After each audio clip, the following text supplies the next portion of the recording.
Hi everyone, and welcome to another episode of Startup Chat. I'm Afshin Deuce. I'm Mo. Hi Mo. Hey.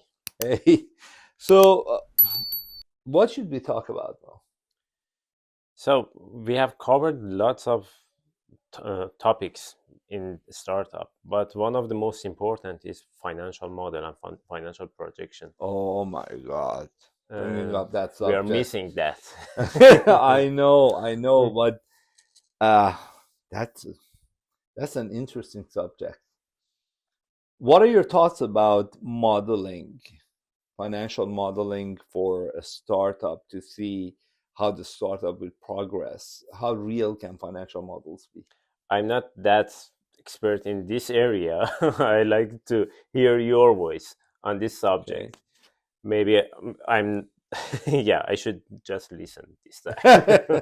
So you are extremely humble, but let me tell you my experience. Oh, sure. I've sat down with a lot of startups day one, and I've caught up with them possibly 1 year, 2 years into their journey, Mm-hmm. and I've looked at their financial model day one, and then a year or 2 years later, you look at it and say, "So where are you with this?"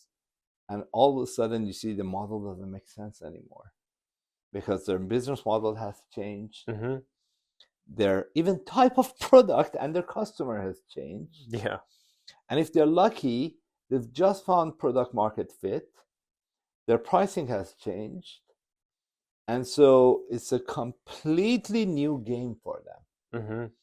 So, from my experience, financial models are a guiding light for you to try to see where you're going, Mm-hmm. but it shouldn't be something that you're married to and at any cost you want to make happen. Yeah. Because if you come across some aha moments while you're growing and you see that there are much better opportunities and much better markets that you hadn't thought about day one, you shouldn't just say no because I have this financial model, I'm going to stick to it. Yeah. No. If your product can be used better by others and then your numbers can change, your business model can change, why not change it? One of the factors that makes us successful in the startup environment is how open we are to change while having the grit to perform on our Mm-hmm. goals. Dynamically change to have the best product market fit. Exactly. So financial modeling is a great thing. And I Mm-hmm. think it's required. It's absolutely required, especially for those who are number oriented. But what we do when we want to do financial modeling, if we are aware of how to do it, is we come up with a bunch of assumptions. Yes. Now we try to validate those assumptions as much as we can. Question. Yes. How do we come up with those assumptions? Oh, that's a good one. Some parts of it is a hit and miss Mm-hmm. that you need to validate and then revalidate until they start changing. Okay. And some of them is just secondary data you get off the statistics websites or whatever. Okay. As an example, in your financial model, you might say, I want an office that's 1,000 square feet. The going rate is $40 per square foot per year. So that's a $40,000 annual cost for me. There's GST on it, there's maintenance costs on it, and utilities and all that kind of stuff. So you can pretty accurately come up with what your office costs would be. Mm-hmm. Now, you could do the same for accounting, for legal, but then along the way, something happens with legal and you need to spend more money on it. Yes. So it keeps changing. But where it becomes really assumptive is how much are you going to be selling your product for? How much is it going to cost you to develop the features that you want? What feature in what phases you are going to sell? Exactly. And so those are the elements that you try to guess as good as you can, and you try to validate it with the market. But there are a lot of aha moments that happens as you're progressing through your journey, and you think, what was I thinking there, right? And all of a sudden that throws off your financial model completely. For example, we created an equipment and we wanted to sell it. And we went out there to the farmers and we said, would you pay $60,000 for this equipment? And everybody said, no way, No over way. my dead body. And so we had to go back to the drawing board and we said, okay, in our financial model, we had predicted it cost us $20K to make this. We sell it for $60K. We had validated it with a couple of farmers and they had said, yeah, it would make sense. But everybody else who was not a progressive farmer and they were a little bit more conservative, they said, no, this won't happen for me. And so we changed the business model to a RaaS model, robot as a service. And we said, you know what? You don't need to pay me $60K up front. Let me do the work and you pay me daily for the work. And you end up paying me half the price that you'd pay a labor to do it. All of a sudden the door opened and everybody said yes. But you know what happened to our financial model? Collapsed. Tore it into pieces, threw it away, and started fresh. And this was almost 3 years into the company's life. So with all that traction you had, with all that investment, the financial model changed. Of course, it changed completely because our original assumptions, even though we thought were validated, they were not validated with the bigger portion of the market. They were validated with some visionaries who were pro-tech. Yes. And so we completely changed that model, went back to the drawing board. Actually, we used an accelerator in BC called Foresight, and we paid them to create a new financial model for us. And they created an amazing, elaborate financial model. And all of a sudden, the value of our company went up considerably because now we had recurring revenue. Whereas previously, we wanted to sell the equipment and the recurring revenue would just be on the service. Yes. But right now, the recurring revenue was on the entire business model. And so it did wonders. But that's another story we can talk about another day. Going back to the financial model, I think financial model, even though needs to be a guiding light for us how to manage ourselves, needs to be a dynamic document, not a static one by any means. And the more dynamic we are with it, the more we have the pulse of what the reality of our lives is when we have a startup. And the assumptions need to be revalidated as you're growing.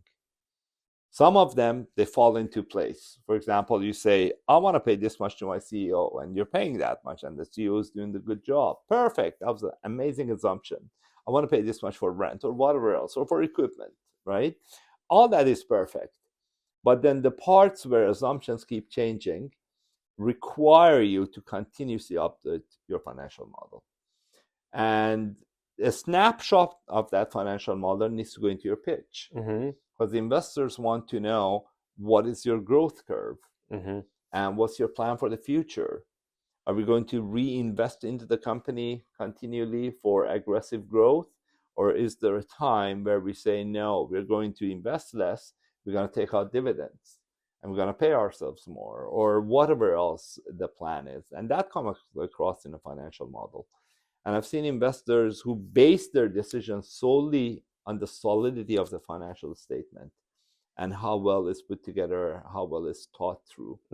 I know VCs and a lot of banks require that financial model to make decisions. Well, let me ask you a question. Yeah. You say that financial model is a dynamic creature that change over the time. Yeah. And we should validate it. Yes. I want to know who is the right person to validate your financial model. Is it the founders, those who are at the C-level at the company, or there is a third party, there is VCs? Who should that? Oh, what a good question. So here's what I think. As you start, it is the founders who put together that financial model, possibly with the help of their accountant, through some market validation and some research. As the company grows, it is the chief financial officer or the VP of finance who needs to own that financial model. Okay. Now, you can add different levels of complexity to the financial model. You can add valuation of a company. In fact, we should talk about the valuation. How do you value your company? I think that's something that people would like to listen to. So there are different levels of complexity. Mm-hmm. There's that valuation of the company, the discounted cash flow model. Yes. There's the complexity of budgeting, right? How do you budget, and how well are you holding up to your budget and meeting all those budget criteria? And then there's the projections of how well you're going to grow, the unit economics that Mm-hmm. you can look at, like what is that one unit of revenue that I can create, and how clear have I identified that unit, and how can I go ahead and repeat that and scale it. It is the size of the market and how much of it you want to capture. It goes into the financial model. So there are so many elements that you can keep adding to it, or you can keep it extremely simple. To start with, a simple one would suffice. As the company grows bigger, as all the assumptions become solidified, that is when you can keep adding more layers of complexity to your financial model and possibly make it a whole lot more sophisticated for future use. Perfect. Okay, so I think we've talked enough about financial model. If you agree, we should put this subject to rest.